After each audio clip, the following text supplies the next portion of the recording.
মা, আজকে তুমি দুপুরে আমাদের জন্য কি রান্না করেছো? এটা তোমার বন্ধুদের দেখিয়ে দাও। দেখাচ্ছি। এটা হচ্ছে ভাত,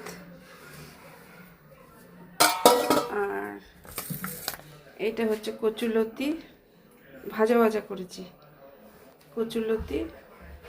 আর এটা হচ্ছে ছোট মাছ দিয়ে, ওই কি বলে মায়া মোড়লা, মোড়লা মাছ দিয়ে আলু আর পটল দিয়েছি। আজকে বেগুন ছিল না, ঝিরিঝিরি করে পেঁয়াজ দিয়ে আর সর্ষে আর একটু পোস্ত বাটা করে দিয়েছি, একটু টমেটোও দিয়েছি, দিয়েই একটা তরকারি করেছি। একটু গামাকা গামাকা ঝোল আছে। এটা হচ্ছে একটা কাঁচা আমটাই আধ পাকা হয়ে গেছে, ঘষে কাসুন্দি দিয়ে মেখে রেখেছি চিনি দিয়ে। আর এখানে হচ্ছে ঢ্যাঁড়স ভাজা, এখানে হচ্ছে পটল ভাজা, এখানে হচ্ছে মিষ্টি কুমড়ো ভাজা, আর এখানে হচ্ছে তেলাপিয়া মাছের ফুলকপি আলু দিয়ে ঝোল। এবার থালিটা সাজাবো।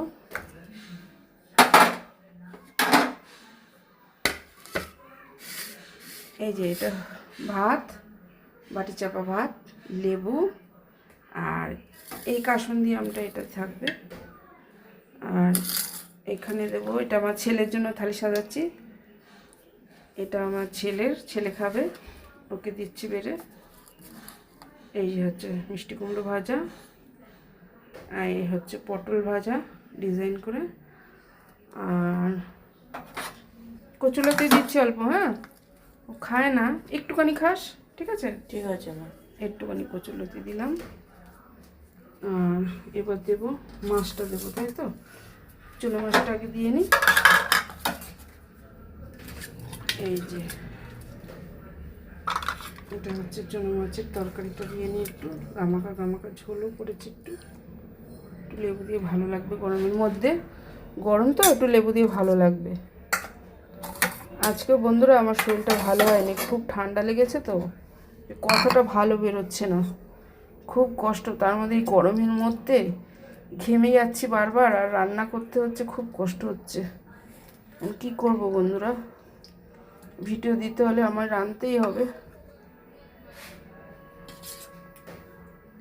এই যে ফুলকপি আলু দিয়ে,